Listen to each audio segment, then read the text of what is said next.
ಪಟಾಕಿ ಇವತ್ತು ಫುಲ್ಲು ದೀಪಾವಳಿ ಹಬ್ಬ ಮಾಡೋಕ್ಕೋಸ್ಕರ ಬುಲೆಟ್ ಚಿತ್ರ ಬಿಡುಗಡೆ ಆಗ್ತಿದೆಯಲ್ವ, ಬೆಳಗ್ಗೆ ಶೋಗೆ ಫುಲ್ ಪಟಾಕಿ.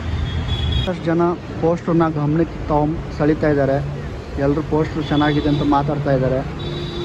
ಹೆಸರು ಟೈಟ್ಲ್ ಕೂಡ ಚೆನ್ನಾಗಿದೆ ಅಂತ ಸಾಕಷ್ಟು ಜನ ಮಾತಾಡ್ಕೊಂಡು ಹೋಗ್ತಾಯಿದ್ರು. ನೋಡಿ, ಇವತ್ತು ಆರ್ಟಿಕಲ್ ಪೇಪರಲ್ಲಿ ಕೂಡ ಬಂದಿದೆ.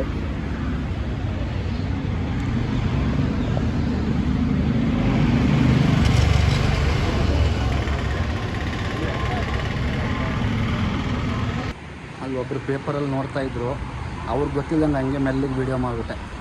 ಬುಲೆಟ್ ಚಿತ್ರದ ಆರ್ಟಿಕಲ್ಲು. ಬುಲೆಟ್ ಚಿತ್ರದ ನಿರ್ಮಾಪಕರು, ನಿರ್ದೇಶಕರು ಸತ್ಯಜಿತ್ ಸರ್ ಬೆಳಗ್ಗೆ ಬಂದು ಕೂತ್ಕೊಂಡಿದ್ದಾರೆ. ಅವರು ನೋಡಿ, ಒಬ್ಬ ನಿರ್ಮಾಪಕ ಮತ್ತು ಒಬ್ಬ ನಿರ್ದೇಶಕರಾಗಿ ಅವರು ಸಿನಿಮಾ ಮೇಲೆ ಎಷ್ಟು ಪ್ರೀತಿ ಒಲವು ತೋರಿಸ್ತಾ ಇದ್ದಾರೆ ಅನ್ನೋದು ನೋಡಿ. ತಮಿಳಲ್ಲಿ ಭಾರತೀರಾಜ್ ಸರ್ ಅವ್ರಿಗೆ 16 ವಯಸ್ಸಿಲ್ಲ ಅನ್ನೋ ಚಿತ್ರದಲ್ಲಿ ನಾಯಕ ನಟನೆ ಮಾಡಿ ಶ್ರೀದೇವಿ ಮೇಡಮ್ ಅವರು ಅವರ ಜೊತೆ ಸ್ಕ್ರೀನ್ ಶೇರ್ ಮಾಡಿದ್ದಾರೆ. ಅಂಥ ಮಹಾನ್ ಕಲಾವಿದರು ಎಷ್ಟು ಸಿಂಪಲ್ಲಾಗಿ ಕೂತ್ಕೊಂಡಿದ್ದಾರೆ ನೋಡಿ.